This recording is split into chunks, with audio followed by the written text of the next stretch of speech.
Salut à tous et bienvenue sur Iggy TV. Donc vous avez l'habitude, on est parti pour la découverte du codex TOE. Et comme vous aimez bien une partie fluff, une partie règle, je vais rester sur ce principe-là. Donc là, ça va être la vidéo qui est consacrée uniquement en fait aux règles. Et puis après, une fois que j'aurai eu le temps de bien lire en fait en détail le fluff, je vous ferai une vidéo spécialement réservée au fluff.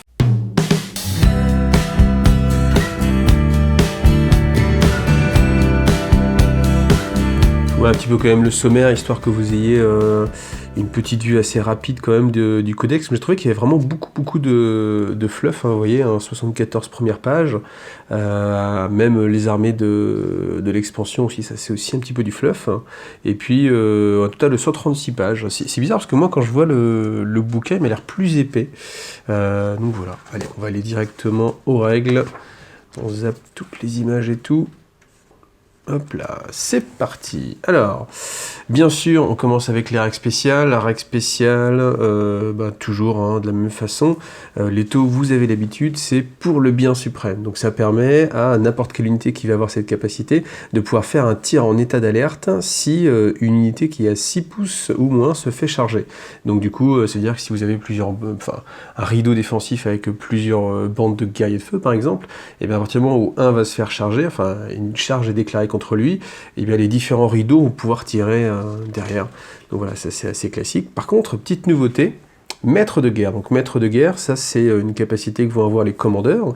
Et donc, une fois par partie, vous allez avoir le droit de déclarer soit un Koyon, soit un Monka. Alors le Koyon, jusqu'à la fin du tour, vous pouvez relancer les jets de touche ratés pour les unités amies à 6 pouces ou moins du commandeur, mais ces unités ne peuvent pas se déplacer.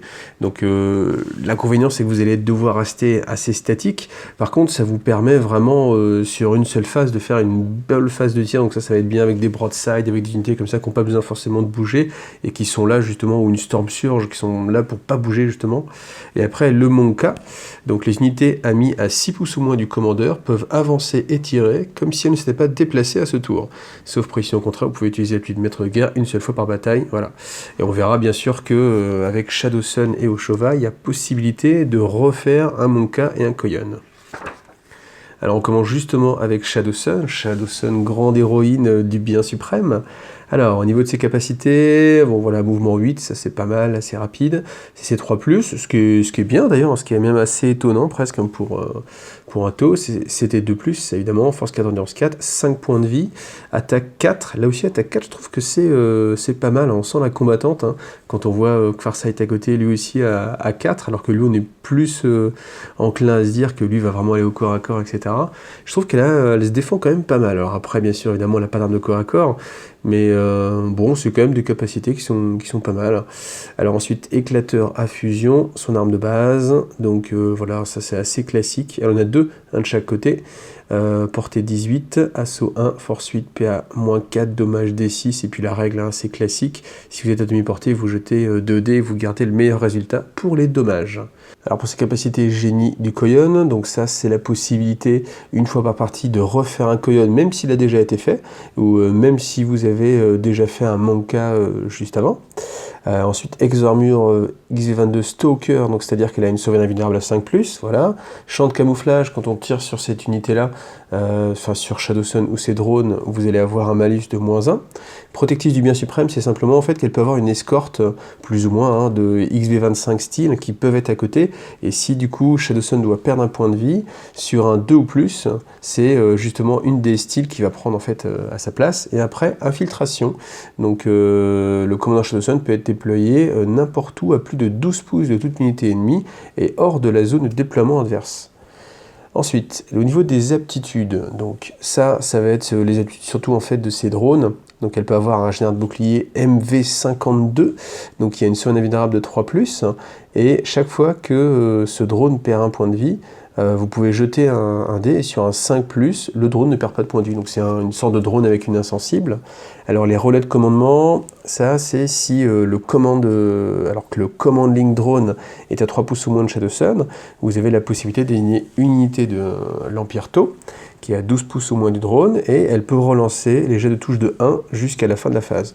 Donc finalement, on retrouve en fait cette capacité de commandement qu'on va avoir la plupart du temps au niveau des armées, qu'on a beaucoup chez les Space Marines à chaque fois, cette capacité de créer justement des bulles de relance de 1 avec tout ce qui est commandeur, tout ce qui est les sergents, etc.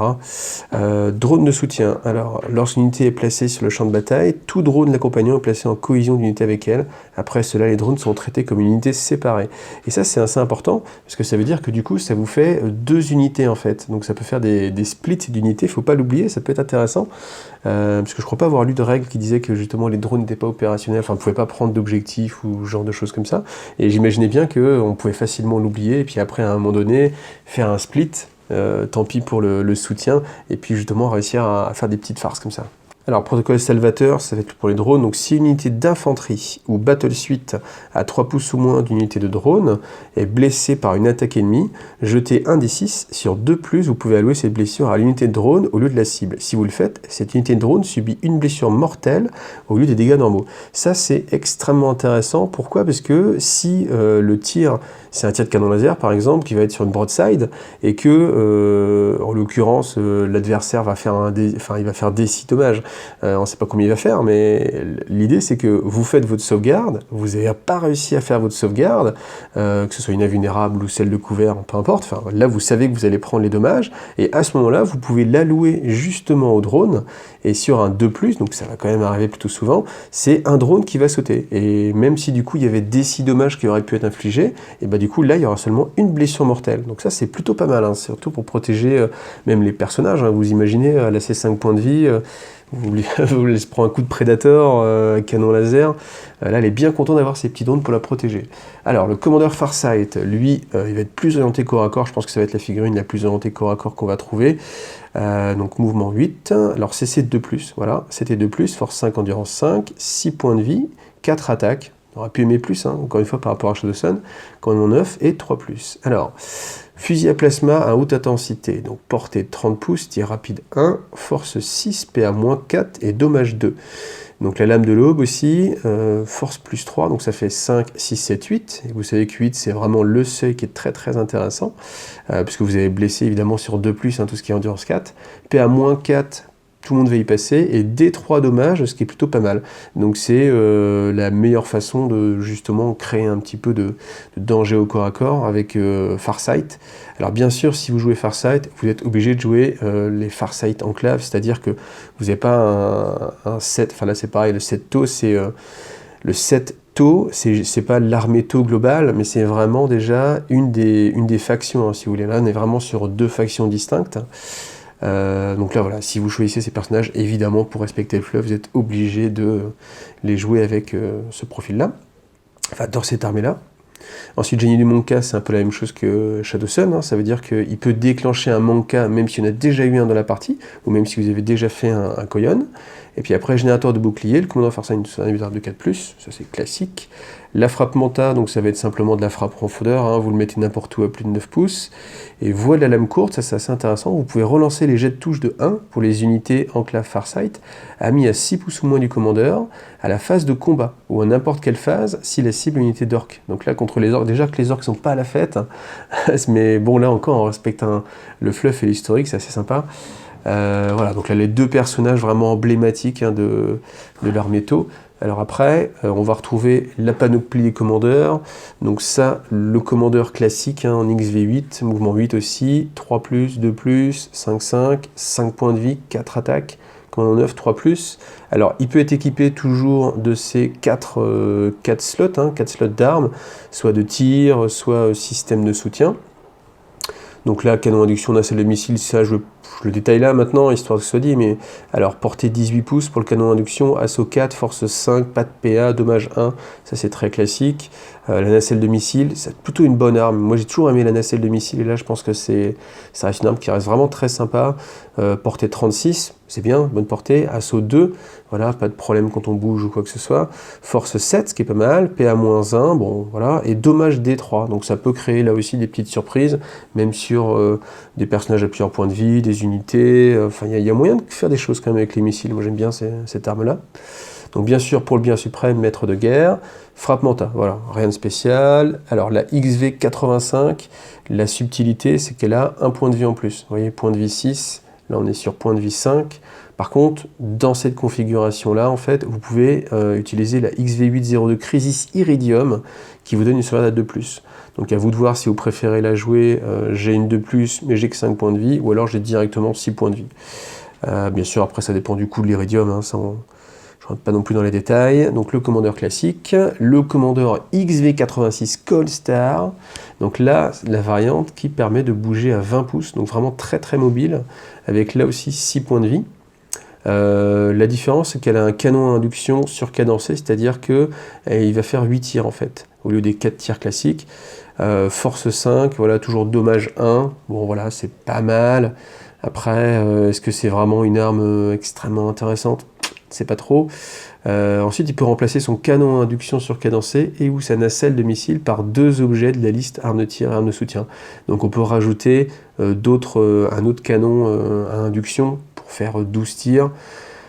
Bon voilà, est-ce qu'on a vraiment envie de faire ça? Je ne sais pas. Après, je pense que lui, cette crise-là, j'ai un peu du mal à lui trouver un rôle pour l'instant. Hormis le fait qu'elle est super jolie, et rien que pour la figurine, on a envie de la jouer, hein, parce qu'elle est quand même vraiment très très réussie. Je trouve que la mobilité c'est bien, mais il va manquer quand même de puissance de feu.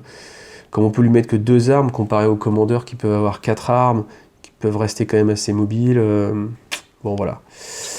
Clac, on passe. Alors, Onva, c'est l'éthéré suprême, donc lui, il vient accompagné de ses 2 gardes du corps, mouvement 6, corps à corps, bon, évidemment 6+, hein, on va pas envoyer l'éthéré au corps à corps. Après, bien sûr, si on vient vous chercher, vous avez quand même les gardes hein, qui peuvent se défendre. Donc, avec leur 3+, c'était 3+, force 3. Bon, c'est un petit peu ridicule, mais quand même, ils ont 3 attaques. Donc, 3 attaques qui touchent sur du 3+, sachant qu'ils ont une lame de duel à force +2, ça fait force 5. Pas de PA, c'est dommage. Enfin bon, après voilà, on n'est pas dans les armes énergétiques. Et puis dommage 1, donc ça peut créer quand même un petit peu de défense et puis résister un petit peu. Voilà, après commandement 9 évidemment. Les aptitudes, donc l'échec n'est pas envisageable, ça va être pour tous les éthérés. Dès que vous avez un intérêt, pour tout ce qui est unité taux empire qui est à 6 pouces, peuvent utiliser la capacité de commandement de l'éthéré. Donc commandement de 9. Ensuite, paradoxe de dualité, ça c'est assez rigolo. C'est lorsque cette unité est attaquée en phase de tir, elle peut transformer la PA de l'attaque en bonus au lieu d'un malus et sa caractéristique de sauvegarde. Par exemple, si vous avez une arme avec PA-1, ça va vous conférer un bonus de +1 à votre sauvegarde. Alors, il faut voir aussi que vous partez loin, hein, parce que la sauvegarde c'est de la 5+. Donc, l'idée c'est qu'on voit les vidéos bolter hein, endurance 3. Bon, ça va pas être la fête. Par contre, évidemment, bon, après, qui va avoir envie d'utiliser des armes assez puissantes? Ça va être des armes anti-infanterie hein, qui vont cibler Onva, enfin si on peut le cibler. Hein. Est-ce qu'on peut le cibler? C'est un personnage, donc là, donc, il va se cacher. Mais après, tiens, c'est intéressant. Lui est personnage, par contre, du coup, infanterie. Alors, on regarde cette unité. Est-ce que du coup... ça fait une unité, donc du coup, il peut être ciblable. Ouais, parce que du coup, automatiquement, comme il n'y a pas la règle personnage pour l'ensemble des figurines, hein, du coup, tiens, c'est une unité assez étrange en fait, parce qu'au final, je sais pas s'il y a une autre unité qui existe de cette façon-là. Ouais, je réfléchis en même temps, mais parce que c'est vrai que lui est personnage, les autres sont pas personnages. En général, souvent c'est le cas avec les drones, mais les drones, on vous dit bien que c'est une unité séparée. Alors que là, a priori, on est vraiment sur de la même unité, avec comme une sorte de lieutenant. Bon, bah voilà, donc a priori, il est ciblable, ce qui le rend pas très très intéressant. Alors après, grande invocation des éléments, donc ça c'est chaque éthéré en fait va pouvoir déclencher à chaque tour une de ces 4 capacités là, et lui, on en tant qu'éthéré suprême, il peut en déclencher 2. Alors qu'est-ce qu'on a? On a sérénité de l'onde, soustrayez 1 au test de morale effectué par les unités affectées. Bon, pourquoi pas. Typhon de feu, voilà ce qui paraît plus intéressant parce que tout de suite ça va percuter. Relancer les jets de touche de 1 à la phase de tir pour les unités affectées qui ne se déplacent pas à la phase de mouvement.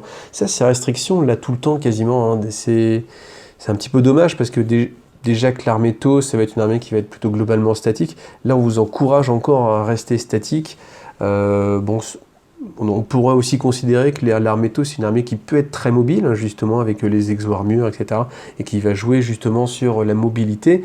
Et là, malheureusement, les règles spéciales, ça vous dit bougez pas. Donc je trouve ça un petit peu dommage. Dureté de la pierre, chaque fois qu'une figurine perd un point de vie, vous jetez un des 6. Sur 6, cette figurine ne perd pas le point de vie. Voilà. Et ensuite, grâce du Zéphyr, vous pouvez relancer le dé lorsque les unités affectées avancent. Donc là aussi, je ne vois pas trop l'intérêt, hein, parce que ça veut dire que faut que l'unité soit à 6 pouces, ça veut dire que vous êtes tout près, vous avez envie de faire une avance, donc pas forcément tirer. Ouais, je vois vraiment pas trop l'intérêt pour l'instant. Après, bon voilà, évidemment, peut-être avec des Breacher Team, peut-être, je sais pas, bon, on verra. Après, Honshui, donc là, lui, va être une petite force de corps à corps, parce qu'il a ça 2+, pour le corps à corps, force 3, malheureusement, il a toujours une lame de duel, donc force +2, fait force 5, mais bon, toujours qu'un seul dommage, pas de PA, il a quand même 5 attaques, mais pas de sauvegarde, sauvegarde invulnérable à 4+, bon, 4+, ça reste... Enfin, là, encore une fois, ça saute au bolter. Hein. Là, c'est pareil, je vois pas trop ce qu'on peut en faire, hormis dire qu'il a... Enfin, ouais, c'est le genre d'unité, on se demande un petit peu leur utilité, parce que bon, vous avez toujours la capacité de jouer un éthéré, qui va sans doute être plus difficile à faire tomber, parce que justement, il va pouvoir se mettre derrière, et puis on lui demande pas grand-chose, hein, si ce n'est de déclencher son invocation des éléments. Là où je suis... Je le vois mal aller contrecharger, enfin je vois même pas ce que vous allez le faire, hein, ne serait-ce qu'une escouade tactique, vous allez avoir du mal à la gérer. Donc bon, voilà, on verra après. Bon après ça coûte pas très cher en points de puissance, hein, mais bon tant qu'à faire, autant jouer un éthéré. Plus la figurine est vraiment jolie, la figurine est en plastique. Alors là après on va le regarder quand même, on va le détailler. Mouvement de 6, 3+, 4+, force 3, endurance 3, 4 points de vie, 3 attaques, c'est anecdotique, hein, commandement 9 et sauvegarde 5+, voilà. Après, on peut lui mettre, oui, le petit répulseur, donc c'est-à-dire le drone sur lequel il vole, là, le petit disque. Donc, auquel cas, il va avoir un mouvement augmenté à 8 pouces, bon, ce qui n'est pas délirant, 2 pouces de plus, et ça lui confère répulseur et vol. Voilà. Alors, le Fireblade, lui, il n'a pas beaucoup changé au niveau de son rôle. Alors, on regarde les stats, vous le voyez, c'était 2+. Force 3, endurance 3, 5 points de vie, attaque 3. Alors, il va avoir un désignateur laser. Désignateur laser, très bonne arme, enfin très intéressant justement dans toute la dynamique des taux. Fusil à impulsion, voilà, c'est classique. Les grenades à photons. Alors, les grenades à photons, comment ça marche? Portée 12 pouces, qu'on a de D6. Ça ne va pas directement mettre de dommages. Par contre, si l'adversaire est touché, l'adversaire doit soustraire 1 au jet de touche pour les unités d'infanterie qui ont subi au moins une touche de grenade à photons. Donc là, c'est intéressant parce qu'il suffit simplement de toucher. Hein. Quand une balance D6 tirs à CT2+, automatiquement, il y a de fortes chances que l'unité puisse, soit touchée. Et alors là, on voit que c'est vraiment défensif parce que l'adversaire doit soustraire 1 au jet de touche. Sachant qu'on est à 12 pouces, ça veut dire vraiment, on va se dire, cette unité va me charger, je sais qu'elle va me charger, donc quitte à ce qu'elle me charge, je me rapproche pour lui balancer des grenades, et puis comme ça, elle va moins me charger. Et après, pourquoi on va le jouer? On va le jouer pour feu redoublé. Donc les figurines des unités 7 taux à 6 pouces ou moins d'un cadre feu Fireblade peuvent effectuer une attaque supplémentaire avec leur pistolet à impulsion, leur carabine à impulsion et leur fusil à impulsion lorsqu'ils tirent sur une cible à mi-portée au moins de l'arme. Donc là, ça va être encore une fois intéressant avec tous les guerriers de feu. Moi, c'est comme ça que chaque fois que je le jouais. Après, il coûte pas cher, hein, il coûte pas cher en points, donc ça vous fait un désignateur laser, une capacité de faire une bonne phase de tir. Et puis après aussi la possibilité, quand vous tirez, c'est aussi en contre-charge, hein, c'est-à-dire que quand vous allez vous faire charger, vous allez aussi avoir justement ce bonus, et puis en général vous serez toujours à mi-portée, hein, si vous avez des fusils à impulsion à 30 pouces, l'adversaire il est à 15 hein, au moins hein, quand il vous charge, donc là ça va être toujours efficace. Donc je vais détailler un petit peu tous les QG, puis après je passerai sur les unités qui sont un petit peu plus connues. Donc Darkstrider, mouvement 7, un petit peu plus rapide. 3+ au corps à corps, 7 et 2+, 3-3, point de vie 5, attaque 3, ça vous voyez. Darkstrider individuel équipé d'un désignateur laser, là aussi. Donc on peut se dire, tiens, au lieu de jouer le Fireblade, je vais jouer justement le Darkstrider. Carabine à impulsion, grenade à photons, la même chose. Après, Sérèque spécial, avant-garde. Donc au début du premier round de bataille, mais avant d'entamer le premier tour, vous pouvez le déplacer de jusqu'à 7 pouces et il ne peut pas se terminer son mouvement à moins de 9 pouces des figurines ennemies. Alors là, honnêtement, je vois pas trop l'intérêt. Quel est l'intérêt? Hormis un petit repositionnement, mais je pense pas que l'adversaire il va déployer son armée en fonction d'où est Darkstrider. Peut-être, mais là j'ai un peu du mal à l'imaginer. Donc bon, c'est assez anecdotique. Alors après, sa capacité, pourquoi vous allez avoir envie de le jouer, c'est ça, c'est l'analyseur structurel. À votre phase de tir, choisissez une unité d'infanterie tôt à 6 pouces ou moins de Darkstrider et une unité ennemie visible de Darkstrider. C'est-à-dire que là, il n'y a pas de limite sur l'unité ennemie. C'est-à-dire que l'unité amie, donc vos guerriers de feu, il faut qu'ils soient à 6 pouces de Darkstrider. Par contre, après, on peut tirer sur une unité qui est à 30 pouces, hein, pas de souci.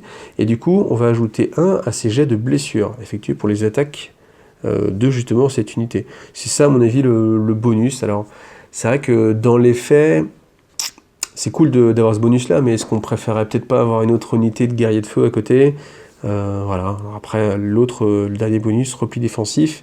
Les unités d'infanterie tôt amis à 6 pouces ou moins de Darkstrider, à la phase de tir, peuvent attaquer avec leur arme de tir, même si elles ont battu en retraite. Voilà. Ça aussi, c'est vraiment extrêmement défensif. Vous êtes statique, vous vous faites charger, vous reculez, vous pouvez quand même tirer, et puis après, enfin, ça fait un petit peu l'appât. Hein, alors après, il faut que vous ayez survécu à la phase de corps à corps, ce qui est vraiment assez difficile, hein, parce que les guerriers de feu, enfin, ça va être compliqué. Hein, puis en infanterie tôt, ou alors même les croûtes, hein, s'ils se font charger, enfin, surtout là, enfin, si vous faites charger, ça veut dire que, évidemment, l'adversaire va frapper en premier. Je pense pas qu'il y aura grand monde qui va résister, donc est-ce qu'on a vraiment envie que les 2-3 figurines qui restent puissent se désengager et quand même faire un tir? Bon. Ensuite, Long Strike. Donc Long Strike qui est un QG, donc vous savez, c'est le petit personnage qui est à bord de son char Armored. Pour garder le capacité Armored, mouvement 12, c'était 2+, 3 attaques, voilà. Corps à corps 6+, c'était 2+, évidemment. Alors force 6, endurance 7, 13 points de vie. Sauvegarde 3+. Alors, il vient avec quoi comme arme? De base, il va être avec le canon rail. Donc, canon rail, 2 modes de tir. Ça, c'est le canon rail assez classique, hein, lourd de 1, force 10, PA-4, dommage D6. Et alors, la règle du canon rail, elle a été modifiée. Donc, à chaque jet de blessure de 6+, obtenu pour cette arme, l'unité ciblée subit D3 blessures mortelles en plus des dégâts normaux. C'est-à-dire que même si y a une sauvegarde, à partir du moment où vous avez fait un 6, vous allez quand même mettre D3 blessures. Après, l'inconvénient, vous avez qu'un seul tir. Donc là, c'est pareil. Est-ce qu'on met... Bon, le canon rail, j'avoue qu'il me séduit pas. Moi, ce que j'avais bien dans ce canon rail, c'était aussi la possibilité de faire des tirs avec le deuxième mode de jeu, c'est-à-dire les sous-munitions. Donc là, on est en lourde D6, donc il faut avoir un petit peu de chance. Mais bon, quoi qu'il arrive, vous ferez plus de tirs. Force 6, PA-1, dommage 1. C'est pas non plus ultra délire. Hein. Enfin, parce que c'est quand même l'arme principale du tank. Enfin, si on compare par rapport à un Predator, toujours un Predator Annihilator avec ses 4 canons laser, ouais, bah, je préfère largement le Predator au Hammerhead. Alors après, surtout que le canon rail, on peut le remplacer aussi par le canon à ion. Canon à ion, 2 modes de tir, 60 pouces, lourde 3, force 7, PA-2, dommage 2. Donc ce qui est pas mal, parce que là au moins vous êtes sûr de faire vos 3 tirs. Et puis après, aussi la surcharge. Donc là, lourde D6, force 8, PA-2 et dommage 3. Par contre, bien sûr, si vous tenez un 1 sur un des jets de touche, bon, vous subissez une blessure mortelle. C'est pas très grave, hein. Moi je pense qu'on va le surcharger à chaque fois. Hein. Et je pense que c'est vraiment le mode de jeu dans lequel on va l'utiliser, parce que si on compare, même en mode anti-infanterie, par rapport aux sous-munitions du canon rail, donc là, on perd un petit peu de portée, mais bon, 60 pouces, hein, faut pas faire difficile, c'est déjà quand même plutôt correct. Lourde D6, D6, la force 8, très très bien, force 8. Par rapport aux force 6, PA-2, PA-1, et dommage 3, par rapport au dommage 1. Donc, quel est l'intérêt, hormis la portée, et puis pas de subir une blessure, mais bon, on n'est pas à ça près. Moi, je paye tous les jours. Hein. Tous les jours, je vais payer un point de vie pour avoir de la force 8, moins 2, et puis surtout les 3 dommages directement, automatiquement. Donc, je pense qu'on va préférer, quoi qu'il arrive, même en anti-char, je préfère faire mes D6 tirs, plutôt qu'un seul qui va être certes plus intéressant, mais qui va peut-être potentiellement, même s'il passe, hein, si je fais un 1 sur mon D6, bah, c'est pas terrible. Alors que... Là, même si je fais qu'un seul 1 sur mon D6 ici, je vais quand même mettre 3 dommages si l'adversaire ne sauvegarde pas. Donc voilà, à mon avis, le canon rail, c'est un petit peu fini. Hein. J'ai pas envie d'en jouer. Alors ensuite on continue, pour le bien suprême, toujours As-dé blindé, donc vous pouvez ajouter 1 au jet de blessure pour le gunship de long strike quand il tire sur un véhicule ou un monstre. Donc ça c'est pas mal, hein, parce que ça améliore justement aussi ses capacités. Armure XV02, donc Long Strike considère le nombre de pions de marqueurs désignateur laser comme étant supérieur de 1, voilà, un bon petit bonus aussi. Paragon de la case de feu, vous pouvez ajouter 1 au jet de touche en phase de tir pour les Hammerhead à 6 pouces ou moins du gunship. Donc c'est dommage que ce soit que les Hammerhead, ça aurait pu être aussi sur le Skyray, histoire de faire justement un petit peu de variété. Et puis, ce sera assez logique, hein, il n'y a pas de raison que suivant la tourelle, là tout de suite, il soit moins capable de le faire. Bon, voilà. Après, ça c'est assez classique, je vais pas trop m'en occuper. Voilà, on va passer, avancer un petit peu. Alors, Breacher Team, ça c'est assez... Enfin, c'est les deux types de troupes taux pur, parce qu'après, vous verrez, c'est les auxiliaires. Donc, Breacher Team, l'avantage, c'est bien sûr leur éclateur à impulsion. Donc, suivant la portée, alors vous allez soit tirer très très fort, mais bon, il faut être très très près, hein, 5 pouces. Donc, assaut 2, force 6, PA-2. Donc plutôt pas mal. Après, portée moyenne 10 pouces. Enfin 10 pouces, on est quand même assez proche aussi. Hein. Donc là, vous voyez, Breacher Team, c'est les gars, ils vont y aller. Hein. En général, vous allez faire une phase de tir. Il va vraiment falloir que ça défouraille pour pas prendre de contre-charge. Force 5, PA-1. Et puis après, la longue portée, 15 pouces, assaut 2, force 4, là c'est du bolter. Un peu plus classique. Après, qu'est-ce qu'ils vont avoir comme règle spéciale uni par le couteau rituel? Et si vous obtenez un 6, lorsque vous effectuez un test de morale, le test est automatiquement réussi. Ça, je trouve, c'est une très très bonne règle. Parce que justement, le 6, c'est un peu ce qui peut vous arriver de pire. Et au final, on vous l'enlève en disant, bah, pire, c'est pas grave. Donc ça, je trouve, c'est vraiment une bonne règle. Alors, qu'est-ce qu'ils peuvent avoir d'autre? Oui, le champ gardien, ça, c'est un petit peu la petite spécificité qu'ils y avait avec les... Alors les gardiens de drone ont une sauvegarde vulnérable de 5+, et les Breacher Team à 3 pouces ou moins d'un gardien de drone amis ont une sauvegarde invulnérable de 5+. Voilà, un petit bonus.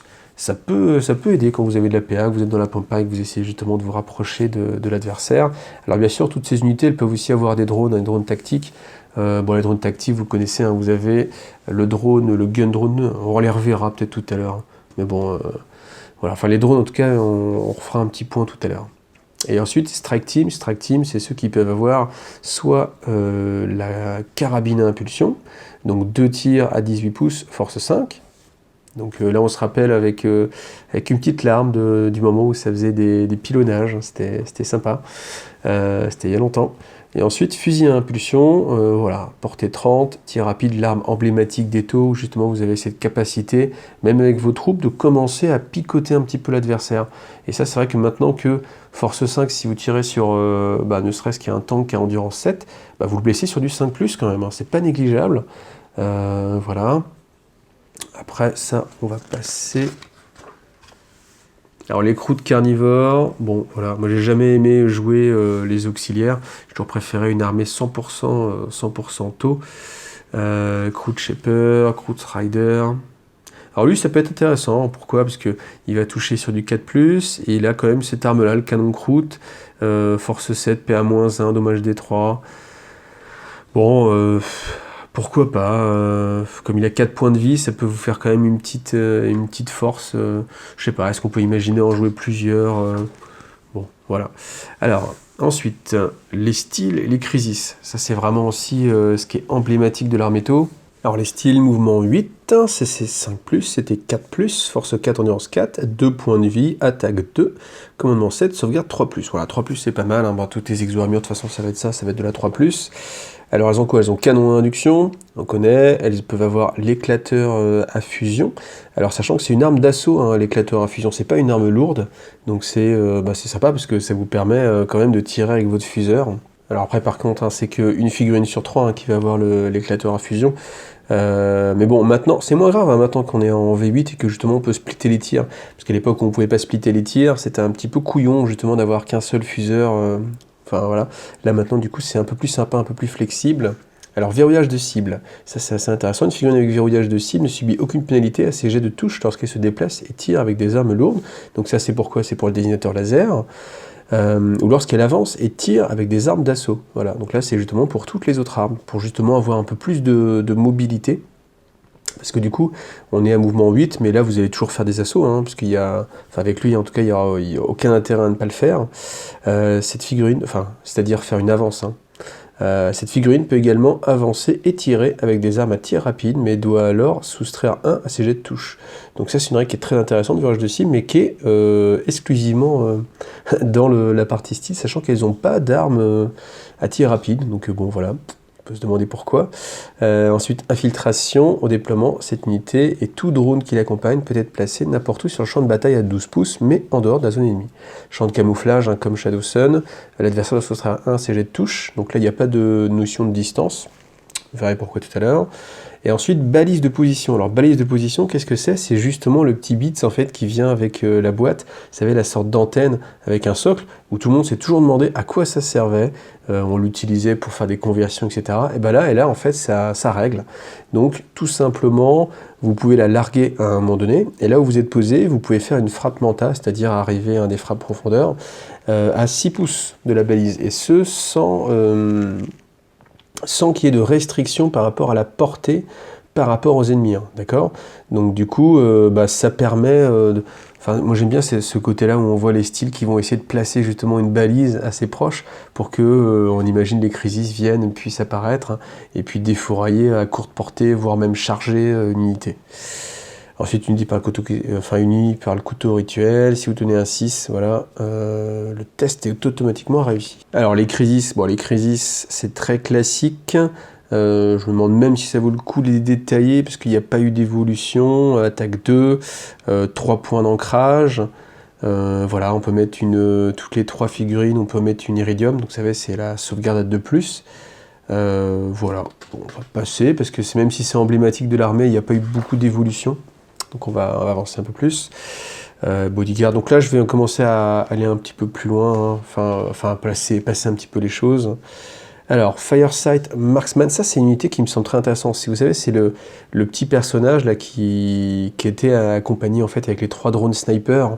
Donc lui il est tout seul, bon 1 point de puissance, hein, c'est vraiment pas cher, évidemment. Donc mouvement 5, sauvegarde, CC 5+, CT 3+. Donc ça c'est très bien. Force 3, endurance 3, point de vie 3, attaque 2, comme de sauvegarde 4+, et il a un désignateur laser. Donc ça vous permet en fait de spammer, hein, si on peut dire, des petits désignateurs laser comme ça. Il a un champ de camouflage, on ajoute 2 au lieu de 1 au jet de sauvegarde cette figurine dans ce qu'elle a couvert. Donc ça évidemment on voulait la mettre bien cachée. C'est pas mal parce que ça vous fait une 2+, hein, quand même, mine de rien.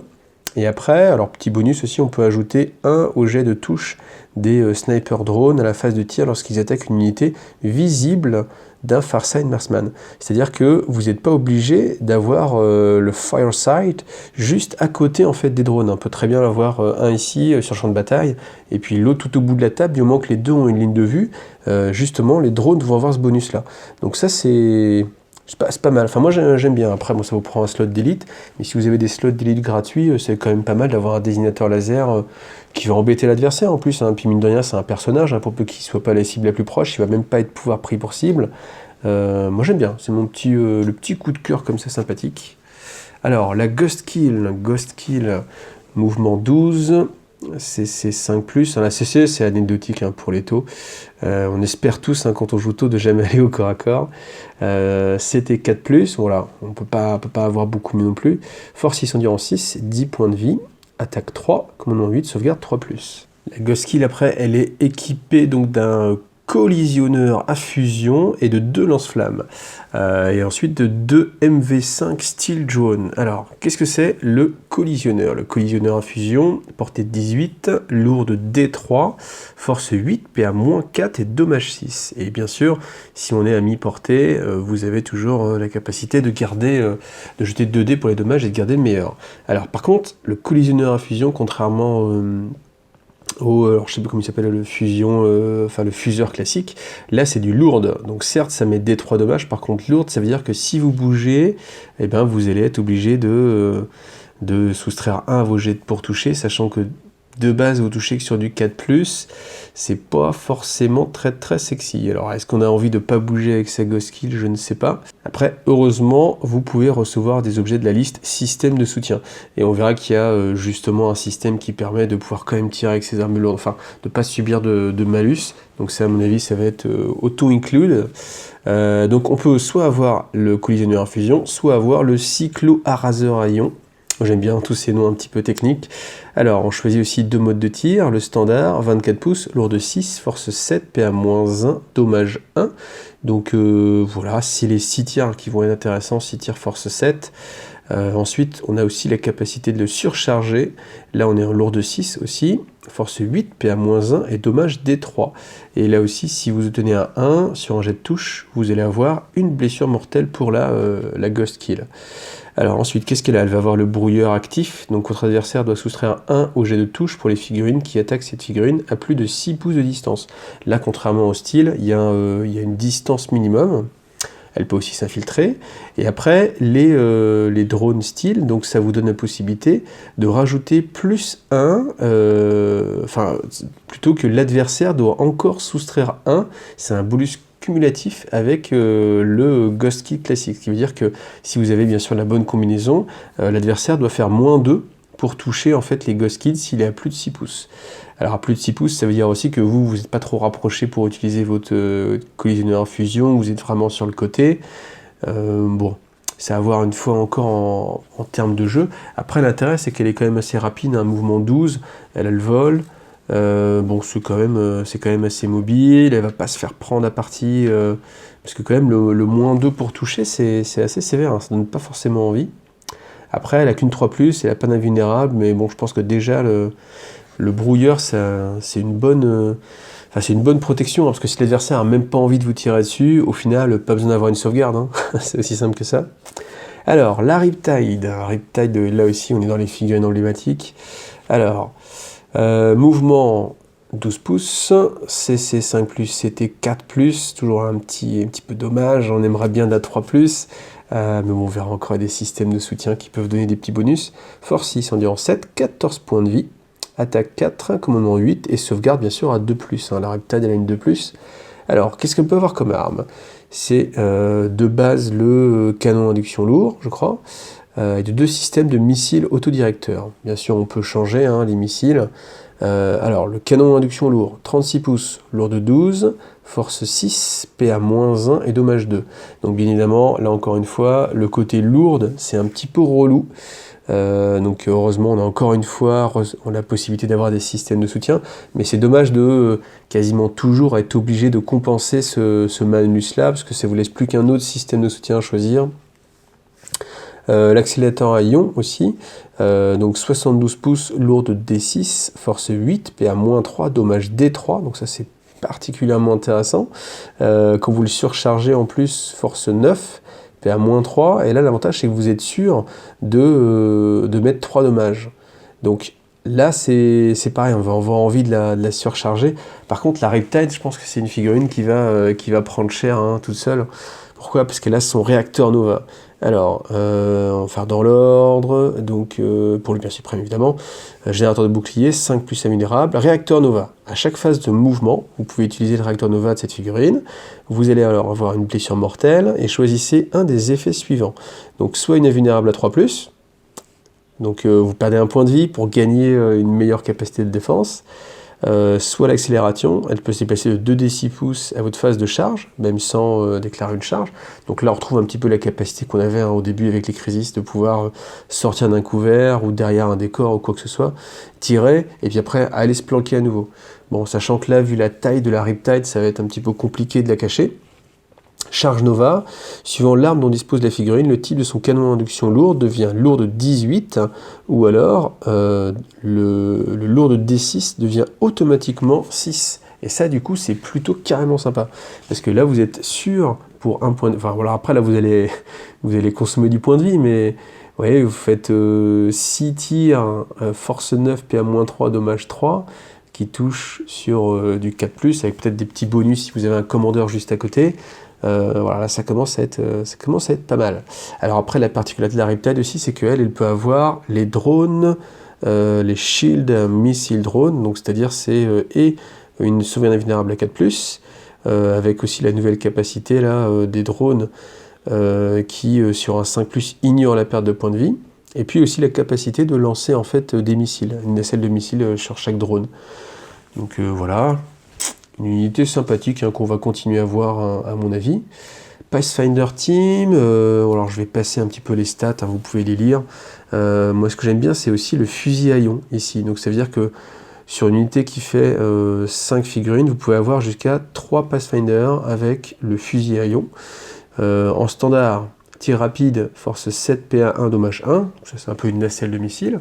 Par contre, si vous le faites surcharge, donc là, bon, c'est aussi à vos risques et périls, hein, mais vous allez avoir lourde D3, force 8, PA-1 et dommage 2. Donc là, on voit que les taux, quand même, ils peuvent taper, hein. Il y a pas mal de force 8 qui traînent avec toutes les armes à ion. C'est assez plaisant. Fusil rail, un petit peu moins séduisant, tir rapide 1, force 6, PA-4, dommage D3. Donc ce qui est intéressant, là évidemment, c'est la PA. Peut-être pour tirer justement sur du Terminator ou ce genre de choses. Alors les Pathfinder, eux, ils ont 3 types de drones un petit peu particuliers. Ils ont le Recon Drone, donc ça c'est le gros drone en fait qui rentre dans l'habitacle des Hillfish. Donc il va avoir un canon à induction. Et puis après, sa capacité, c'est là, donc matériel de reconnaissance, les unités attaquées par une Pathfinder Team située à 3 pouces ou moins d'un Recon Drone ne gagnent aucun bonus dû au couvert. Donc ça c'est justement intéressant quand vous avez les fusils-rails, par exemple, qui vont justement enlever la PA, parce que sinon après sur du canon à ion, c'est un peu moins intéressant. Ensuite, l'accélérateur d'impulsion, donc ça veut dire que vous allez augmenter de 6 pouces la portée de vos pistolets, carabines et fusils à impulsion. Donc là, ça peut aussi faire une unité. Alors c'est pareil, est-ce qu'on a envie vraiment d'envoyer les Pathfinder faire beaucoup de tirs? Bon, voilà. Protocole salvateur, non c'est voilà, projecteur à graviton. Les unités ennemies qui commencent un mouvement de charge à 12 pouces ou moins, de moins un grave inhibiteur drone, réduisent de D3 leur distance de charge.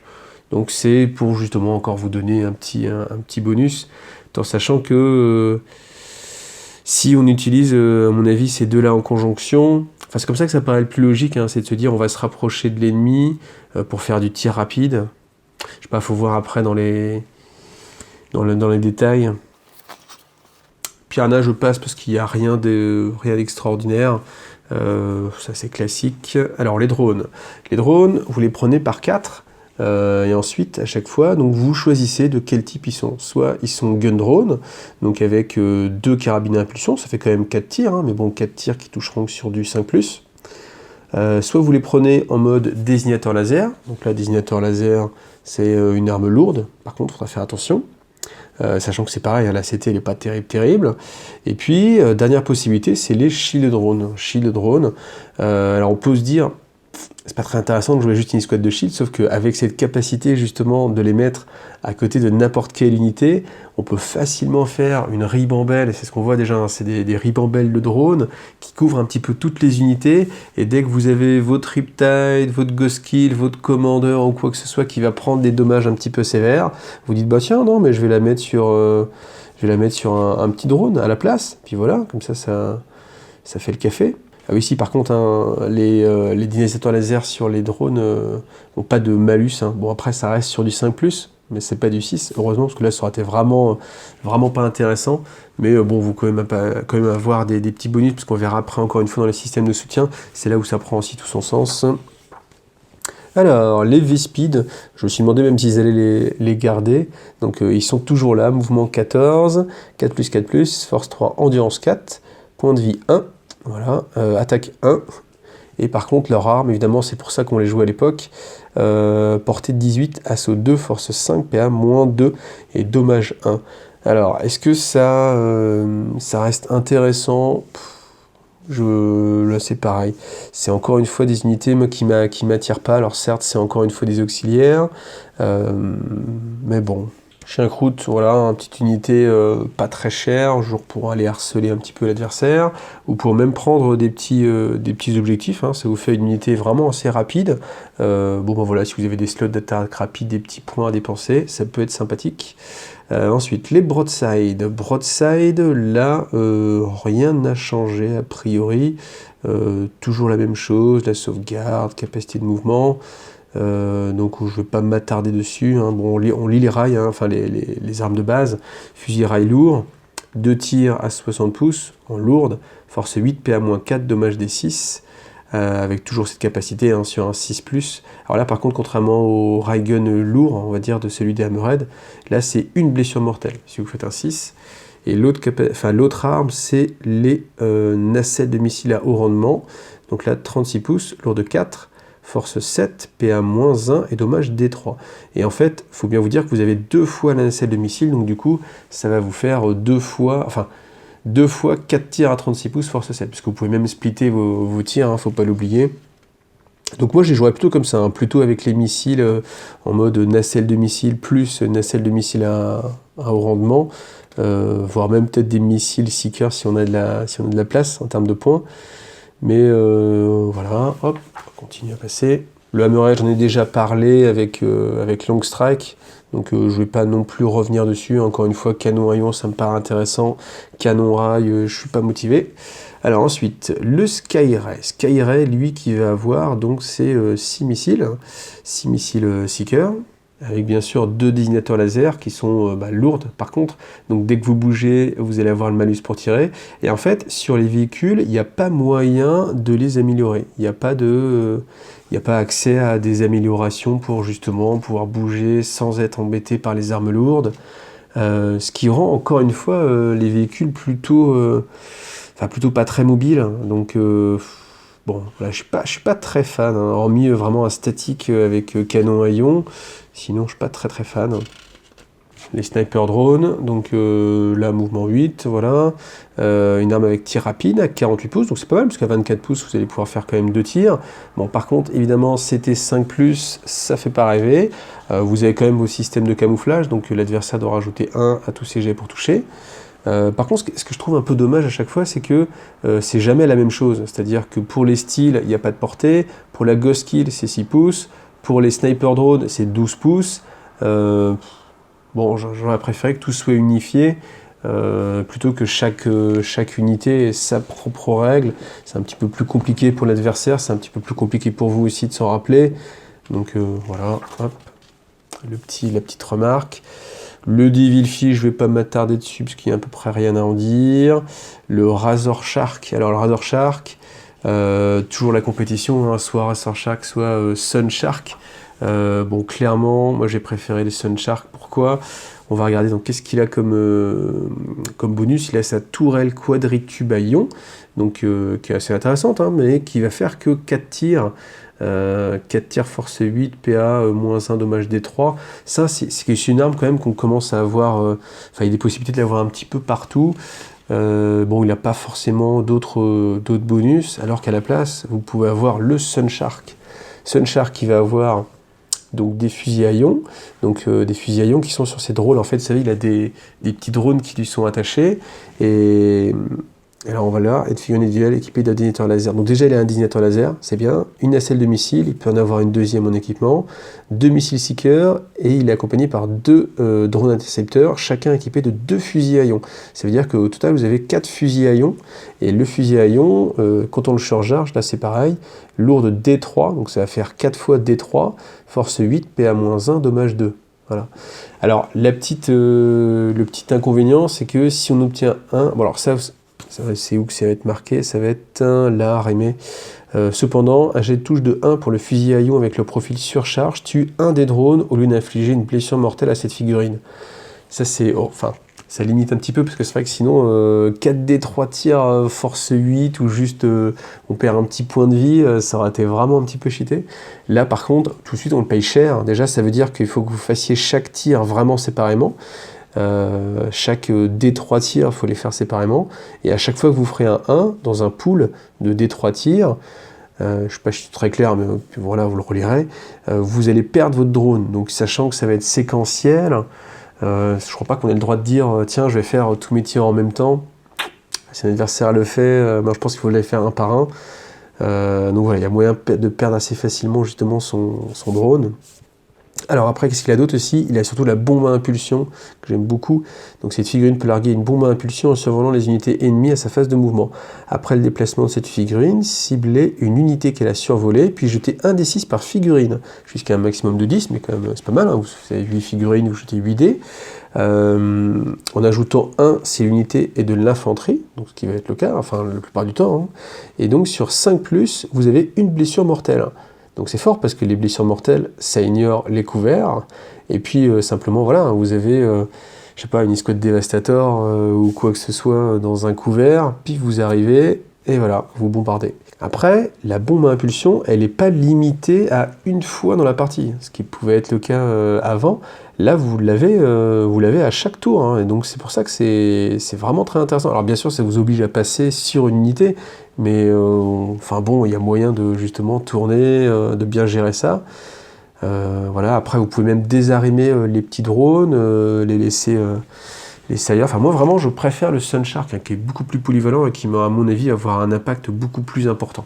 Alors après, les taux, ils ont l'avantage d'avoir leur propre ligne de défense, leur propre décor. Donc, bon, simplement, en fait, quand vous achetez, vous avez donc soit vous avez une ligne qui va s'appeler la Tidal Wall Sideline, et après, vous pouvez avoir les coupoles, hein, qu'on peut voir ici ou ici, qui sont les défenses plateformes.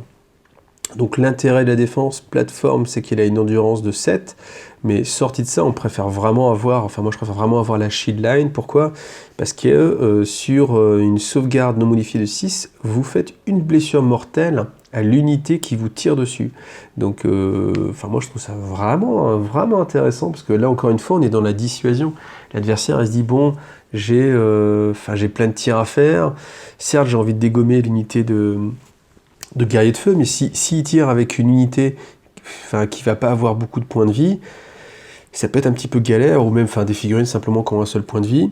Dès qu'on va faire un 6 pour sauvegarder, ça veut dire que lui va perdre une figurine, alors que nous, du coup, on n'aura pas perdu de figurine, bien évidemment.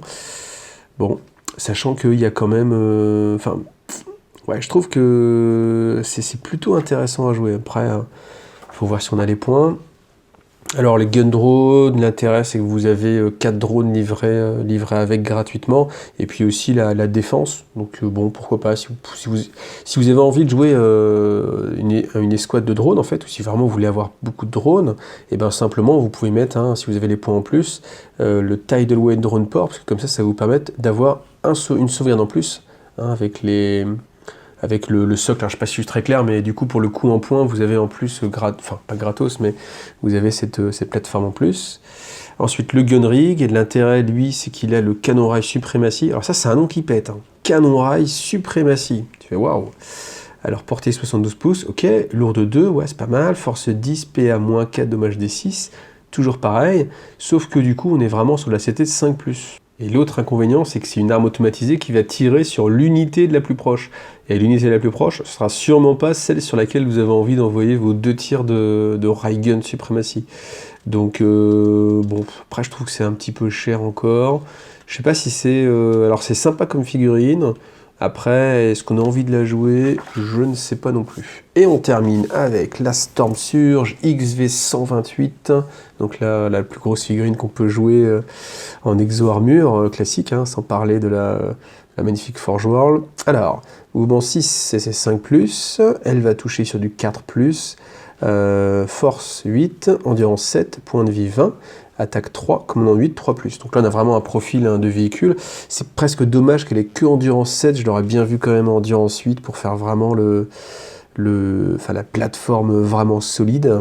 Alors, les bardées d'armes, qu'est-ce qu'elle a? Donc, elle a le système de roquettes à grappe, 4 missiles destroyers, 2 lance-flammes, d'un canon éclateur à impulsion et de 2 systèmes de missiles autodirecteurs. Alors, ce qui est intéressant, c'est justement le système de roquettes à grappe. 48 pouces, lourde 4d6, force 5 P1. Donc heureusement, on peut splitter ses tirs un petit peu partout. Donc bon, il y aura toujours une cible pour recevoir 4d6 tirs de force 5. Alors les missiles destroyers, ça par contre c'est assez intéressant, parce que c'est pas les missiles seekers, parce que vous allez trouver les missiles à tête chercheuse partout ailleurs, c'est des seekers. Là, c'est un destroyer. Destroyer. Destroyer, mouvement, enfin n'importe quoi. Portée 60 pouces, lourde 1. Et vous voyez, pas de force, pas de PA, pas de dommage. Pourquoi? Une unité touchée par cette arme, touchée, subit D3 blessures mortelles. Chaque missile astronome peut être utilisé qu'une fois par bataille. Cette arme ne touche que sur un jet de 6 sans tenir compte de la CT du tireur ni des modificateurs. Évidemment, si vous avez les marqueurs laser qui vont bien, vous allez pouvoir toucher plus facilement. Mais c'est ça qui est intéressant, c'est qu'il n'y a pas de jet pour blesser. Donc, quelle que soit l'endurance, à partir du moment où ça touche, D3 blessures mortelles. Donc, c'est assez intéressant, même si c'est des armes à tir unique, c'est quand même plutôt sympa. Et après son arme principale, donc deux armes principales possibles, canon éclateur à impulsion, donc on a plusieurs choix possibles. Alors courte portée, ne sera pas tout de suite, lourde 2, lourde 2 en plus, c'est pareil, si vous avez bougé, etc. Force 14, d'accord, PA-4, dommage 6 directement, mais 10 pouces de portée. Ensuite, moyenne portée 20 pouces, là c'est commencé à être plus raisonnable, lourde 4, force 12, très bien, PV moins 2 et 4 de... je commençais à être fatigué, là. On sent que la fatigue elle arrive. PA moins 2, il est tard, là, j'essaie de vous faire la vidéo, tout ça, enfin excusez-moi, je suis désolé, mais c'est vrai que là, la fatigue est là. Dommage 4, et après à longue portée, 30 pouces, c'est pas non plus de la très très longue portée, on n'a pas envie que la Storm Surge soit trop proche. Lourde 6, force 10, ce qui est pas mal. Par contre, pas de PA et 2 dommages. Voilà. Ou alors, vous pouvez lui préférer le canon catalyseur à impulsion. Là, on tire à 72 pouces, donc pas de problème de portée. Lourde D6, donc on va faire un petit peu moins de touches, on va dire. Et puis après, force 10, PA-3, donc là, ok, on va enlever la sauvegarde, et D6 dommages. Bon, moi, la mienne, elle est montée en canon catalyseur, comme ça, au moins, je suis sûr d'utiliser mon arme tous les tours, plutôt que l'adversaire fasse exprès de se mettre un petit peu loin. Parce que du coup, qu'est-ce qu'on a? L'aptitude ancrage au sol, donc elle peut déployer ses ancres à la fin de la phase de tir. Tant que ses ancres sont déployées, elle ne peut pas se déplacer sous aucune façon, ni battre en retraite, mais on peut ajouter 1 à ses jets de touche. La Storm Surge peut rétracter ses ancres au début d'une de vos phases de mouvement, et peut alors se déplacer, tirer et combattre. Par contre, vous voyez, vous le faites à la fin de votre phase de tir. Donc du coup, ça veut dire que vous vous ancrez pour la prochaine phase. Donc vous n'aurez pas le bonus au tour. C'est un petit peu dommage. Après cuirassé ambulant, voilà, vous pouvez reculer quand vous êtes au corps à corps et quand même vous dégager. Bon, après, elle peut bien sûr bouger et tirer sans malus avec ses armes lourdes, heureusement, pour un bestiau comme ça. Et elle peut avoir 3 systèmes de soutien. Et c'est là où ça peut être sympa. Donc ça coûte cher, mais bon, c'est une unité qui peut être assez polyvalente, la petite boîte à outils. L'arsenal, on va pas détailler. Et voilà, là on arrive aux choses intéressantes. Alors par contre, on va commencer avec les désignateurs laser. Je vous le lis, donc si une figurine autre qu'un véhicule tire avec un désignateur laser, elle ne peut tirer avec aucune autre arme à cette phase. Donc ça va être pour le sabre de feu, par exemple. Lorsqu'une unité est touchée par un désignateur laser, placez un pion à côté d'elle jusqu'à la fin de la phase. Et ce pion ne va pas être enlevé. C'est ça qu'il faut comprendre aussi pour ceux qui avaient l'habitude de l'ancien Codex TO.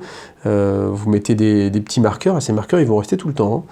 Le tableau ci-contre décrit les bonus. Alors, si vous avez un marqueur, vous pouvez relancer les jets de touche de 1 pour l'unité, pour les figurines TO qui vont tirer sur cette unité. Donc ça c'est plutôt pas mal parce que contrairement aux unités Space Marine par exemple qui devaient être à côté de leur commandeur pour avoir justement cette bonus de relance, là ça va être toutes les unités du moment qu'on tire sur quelqu'un qui a un pion laser.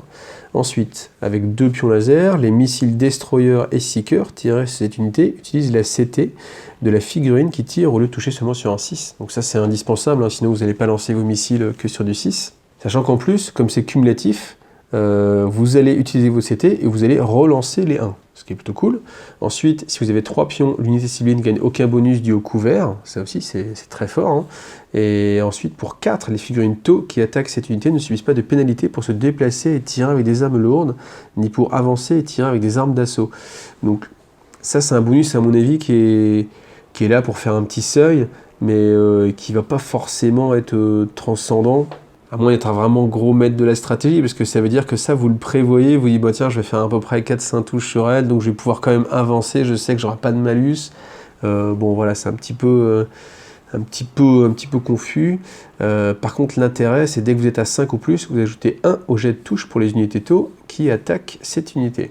Donc, si vous avez vraiment envie de cibler, mais vous verrez qu'il y a quand même pas mal de petites capacités, on va revenir tout à l'heure, mais il y a quand même moyen de faire une liste hein, où vous avez beaucoup justement de pions de ciblage qui vont se répartir et où on peut justement stacker un petit peu comme ça les pions. Déjà, rien que relancer les 1, c'est plutôt cool. Alors, les systèmes de soutien. Contrôleur de drone, c'était très fort avant parce que justement vous le mettiez sur un commandeur et on utilisait sa CT avec les drones. Donc ça veut dire que tout le monde touchait à 2+. Là c'est beaucoup moins fort. C'est les unités de drone qui sont à 6 pouces ou moins d'une figurine avec contrôleur de drone ajoutent 1 à leur jet de touche. Donc voilà, c'est juste un petit bonus de 1, mais ça permet quand même de... Enfin, c'est plus logique, hein, on va dire, hein, plutôt que la 2+, qui était un petit peu trop fort. Générateur de bouclier, donc vous avez une vulnérable à 4+. Le multitracker, vous pouvez relancer les jets de touche de 1 à la phase de tir pour une figurine avec multitracker lorsqu'elle fait feu avec toutes ses armes sur la même cible et que cette cible contient au moins 5 figurines. Et là, c'est ce contient au moins 5 figurines. Je trouve ça un petit peu dommage parce que... Enfin, quand on a envie de dégommer un véhicule, par exemple, bah, le multitracker sert à rien. Donc voilà, c'est un petit peu dommage hein, cette restriction-là. Surtout en plus, il faut utiliser toutes ces armes. Bon, c'est un petit peu dommage, ça limite pas mal à mon avis hein, le multitracker. Alors, senseur d'alerte anticipé, si au moins une unité ennemie est placée à 12 pouces ou moins d'une figurine de votre armée équipée d'un senseur d'alerte, lui permettant d'arriver voilà, en cours de bataille, frappe profondeur. À la fin de cette phase, la figurine peut immédiatement tirer sur une de ces unités comme s'il s'agissait d'autre phase de tir. Mais vous devez soustraire 1 au jet de touche lorsque vous résolvez ces tirs. Et là, on parle de figurine et pas unité. Parce qu'on aurait pu imaginer que vous mettez un senseur d'alerte anticipé sur une crisis et toute l'unité de crisis va tirer justement on va dire une sorte d'état d'alerte. Là, c'est pas le cas.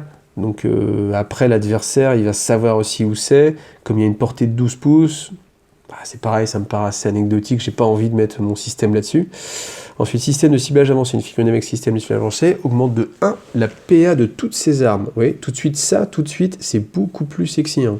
Système de ciblage avancé, vous allez l'utiliser tout le temps, quoi qu'il arrive, même avec du canon à induction, qui n'a pas de PA. Là, du coup, vous êtes à PA-1, ça commence à être un petit peu plus sérieux. Les missiles hein, qui ont une PA de -2, là, ça fait une PA de -3. Ouais, c'est tout de suite plus intéressant. Et c'est toutes les armes, hein. Donc vous voyez, quand vous le mettez sur justement la Storm Surge, je pense que c'est... Voilà, sur la Storm Surge, c'est pareil, hein. À mon avis, on va le voir très souvent. Système de défense contre-feu, donc ça c'est en contre-charge, en état d'alerte. Vous pouvez relancer vos jets de tir ratés, pourquoi pas. Tracker de vélocité, vous ajoutez 1 lorsque vous ciblez une unité avec le mot-clé vol. Verrouillage de cible, une figurine à verrouillage de cible ne subit aucune pénalité à ses jets de touche lorsqu'elle se déplace et tire avec des armes lourdes. Donc ça va être pour les ghost kills, verrouillage de cible automatique, hein, je pense que c'est indispensable. Riptide, pareil, parce que l'arme aussi est lourde. Donc voilà, ensuite Crisis Iridium, c'est la sauvegarde de plus. Ça, on a déjà vu, et voilà. Donc à défaut de pouvoir psychique, on va avoir une petite image, c'est joli. Voilà. Alors, qu'est-ce qu'on va avoir? Donc déjà, il y a quelque chose qui attire tout de suite l'attention, un règle de jeu égale. Si vous disputez une partie en jeu égal au sein d'une armée réglementaire, vous ne pouvez pas avoir plus d'un seul commandant dans chaque détachement. Donc ça va éviter le spammage. Donc, enfin voilà, vous voyez, des armées où on va avoir que des commandeurs, mais c'est vrai que le commandeur était tellement puissant avec ses 4 armes possibles, bien sûr, on pense aux 4 fuseurs qui touchent à 2+, vous les spammez au sein du détachement où vous pouvez être plusieurs QG, bon voilà, on comprend que ça a été un petit peu limité. Et ensuite, on vous dit simplement, vous avez les préceptes de set, donc on va les détailler, ils sont juste ici. Alors, pour le set de taux, lorsqu'une unité avec ce précepte utilise son aptitude pour le bien suprême, donc ça c'est quand vous faites charger, ou lorsqu'elle tire en état d'alerte en étant à 6 pouces ou moins d'une unité 7 taux ami, un 5 ou un 6 est requis pour justement toucher. Voilà. Ensuite, pour Viorla, si une unité avec ce précepte avance, elle traite toutes ses armes à tir rapide comme des armes d'assaut jusqu'à la fin du tour. Exemple, une arme tir rapide 1 est traitée comme une arme assaut 1. Donc, enfin de plus, les figurines avec ce précepte ne subissent pas de pénalité à leur jet de touche pour avancer et tirer avec des armes d'assaut. Ok. Par contre, là je me dis, tir rapide, l'intérêt c'est que vous allez faire 2 tirs. Enfin, si vous êtes tir rapide 1, si vous êtes à moitié de portée, vous allez faire 2 tirs. Par contre, si l'arme passe assaut, au final, vous perdez en fait ce tir si vous vous rapprochez. Et comme là, plus vous êtes rapproché, alors certes, vaut mieux être à portée pour pouvoir tirer, mais si vous avez bien géré, vaut mieux faire 2 tirs plutôt qu'un seul. Donc je suis assez mitigé sur ça. D'élite, unité avec ce précepte qui n'effectue pas de frappe mentale, ne se déplace pas, ne bat pas en retraite, ne charge pas, n'engage pas, ni ne consolide à ce tour, peut bénéficier du couvert au tour subséquent de l'adversaire, même en étant à découvert. C'est-à-dire que si vous ne bougez pas, d'aucune façon, au prochain tour, vous avez un bonus de +1 à votre sauvegarde Enfin, tout simplement, hein, vous avez un bonus de couvert. Voilà. Ça, c'est à ajouter 1 à la caractéristique de commandement des figurines avec ce précepte, donc ça c'est plutôt bien. Et de plus, à la phase de tir, vous pouvez relancer un seul jet de touche raté lorsqu'une unité avec ce précepte tire. Et ça, moi c'est mon préféré, ça c'est clair, parce qu'on est vraiment dans une armée de tir, on va pas faire autre chose. Et puis, même si vous êtes à longue portée, et ben simplement vous avez, je sais pas, enfin tout simplement, vous voyez, on parlait alors je sais plus comment il s'appelle, le contrôleur de drone avec son désignateur laser, et ben c'est une unité, donc ça veut dire que son tir est jumelé, tout simplement. Donc ouais, moi ça me séduit vraiment beaucoup.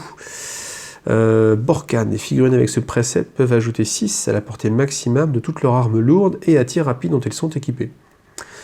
Donc sur les armes lourdes, le 6 pouces en plus, pourquoi pas. Sur le tir rapide, là par contre c'est vraiment intéressant, parce que ça vous crée aussi une zone un peu plus grande dans laquelle vous allez pouvoir doubler vos tirs. Donc là, il faut vraiment faire à mon avis une armée à thème, mais il y a moyen justement d'en tirer un petit peu parti.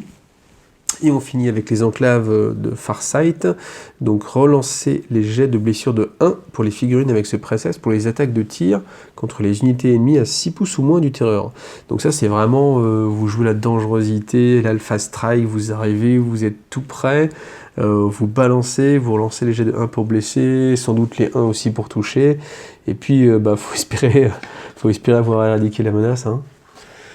Alors, sur les stratagèmes, encore une fois, il y en a beaucoup, donc j'en ai sélectionné quelques-uns pour vous. Sensor multispectre. Pour un point de commandement, on utilise ce stratagème avant qu'une unité battle suite de votre armée de tir. Les unités ne peuvent pas bénéficier du couvert contre les tirs de cette unité à cette phase. Ça, je trouve ça vraiment très très intéressant. Parce que justement, comme c'est une battle suite, ça peut être un petit peu tout et n'importe quoi. Pour un point de commandement, je trouve pas ça forcément très cher, donc voilà, ça j'aime bien. Ensuite, brouilleur de combat, ça j'aimais bien aussi. Donc, on utilise ce stratagème au début de la phase de tir ennemi. Choisissez une unité ennemie à 18 pouces ou moins d'une battle suite commandeur de votre armée.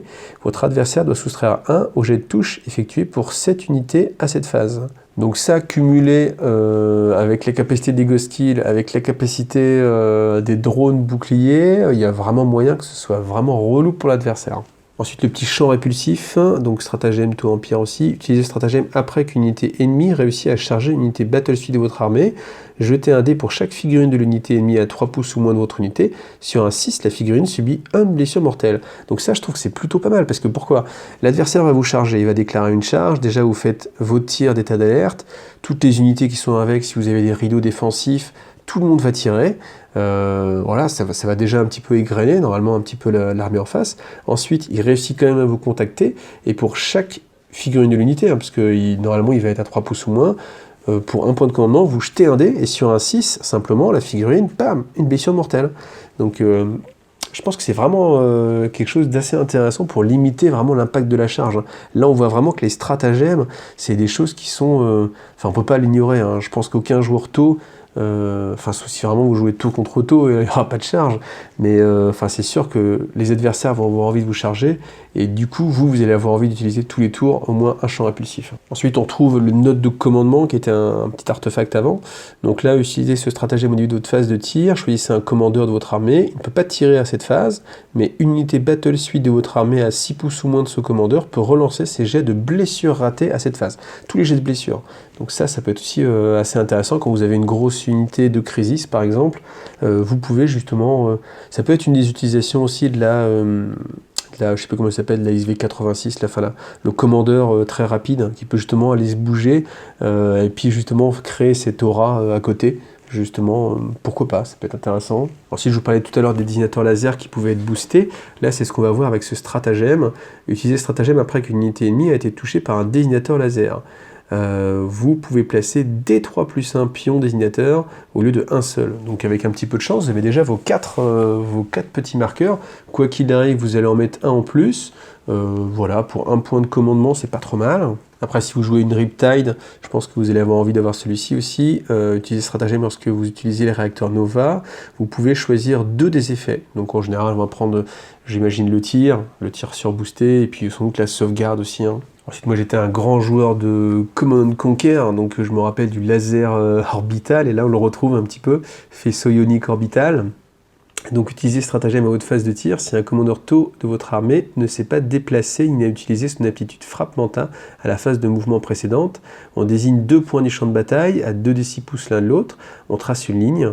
Et chaque unité, attends, c'est figurine ou unité, jetez un dé pour chaque unité ayant des figurines sous la ligne, soustrayez 1 au résultat de l'unité si c'est un personnage, et sinon sur un 4+, l'unité subit D3 blessures mortelles.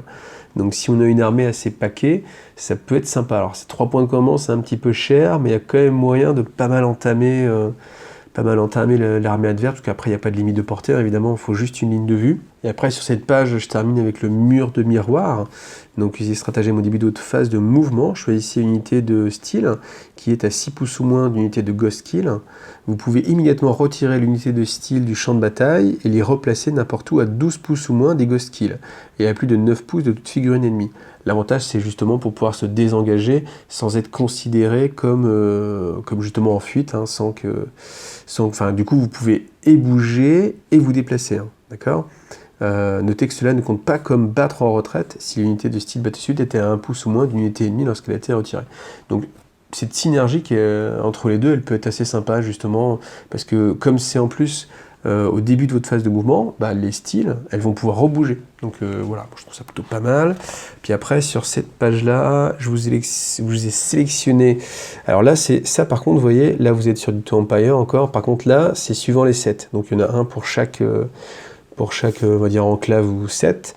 Donc celle que j'aime bien, justement, ça c'est A. Je suis content parce que justement, c'est un stratagème qui me paraît très percutant pour 2 points de commandement. Utilisez ce stratagème au début de votre phase de tir. Choisissez une unité ennemie visible d'un personnage de votre armée. Cette unité et toutes les autres unités ennemies à 6 pouces gagnent un pion désignateur laser. Donc là, moi je dis, génial, j'achète. Mettez-moi-en un par tour. Parce que, après un point par tour, ça va faire cher, mais là, voilà, vous avez à la limite même pas besoin de votre désignateur laser. Pour peu que les unités soient un petit peu paquées, vous avez une ligne de vue, paf, celle-ci, toutes les unités à 6 pouces, comme ça peut être souvent le cas, parce que, en fait, l'intérêt, c'est quoi? C'est que souvent, vous avez un personnage qui a une aura autour de lui de 6 pouces, et donc, du coup, l'adversaire, il va avoir tendance à, justement, mettre ses unités paquées autour de ce personnage, donc vous ciblez le personnage, et puis, du coup, tout le monde est ciblé. Voilà, plutôt pas mal. Alors, on continue avec les traits de seigneur de guerre. On a relancé les jets de blessure de 1 pour votre seigneur de guerre contre les véhicules ou les monstres ennemis. Ensuite, à chacune de vos phases de tir, vous pouvez choisir une unité ennemie visible au seigneur de guerre jusqu'à la fin de la phase. Chaque jet de blessure de 6 contre cette unité pour une attaque effectuée par une unité amie à 6 pouces ou moins de seigneur de guerre. La caractéristique PA de cette attaque est améliorée de 1. Bon, petit bonus, mais qui est assez intéressant quand même. Lorsque votre seigneur de guerre avance, ajoutez 6 pouces à sa caractéristique de mouvement. Voilà, pour la mobilité. L'audace est le meilleur de victoire. Si votre seigneur de guerre est à 12 pouces ou moins d'une unité ennemie au début de votre phase de tir, vous pouvez relancer les jets de touche ratés pour lui jusqu'à la fin de la phase. Donc ça peut être très fort, hein, parce que si vous avez justement le petit commandant dont on parle tout le temps avec les 4 fuseurs, vous allez avoir envie qu'il soit à moins de 12 pouces, il a ce petit bonus là, ça va taper un petit peu fort, hein. Ensuite, vous pouvez relancer les jets de touche ratés pour votre seigneur de guerre s'il ne s'est pas déplacé à ce tour. Si c'est déplacé, quelle qu'en soit la raison, il perd ce trait. Bon, là, ça peut être... ça, c'est encore un truc, c'est ce que je disais tout à l'heure, mais je trouve ça dommage qu'il y ait autant de choses qui limitent en fait le mouvement.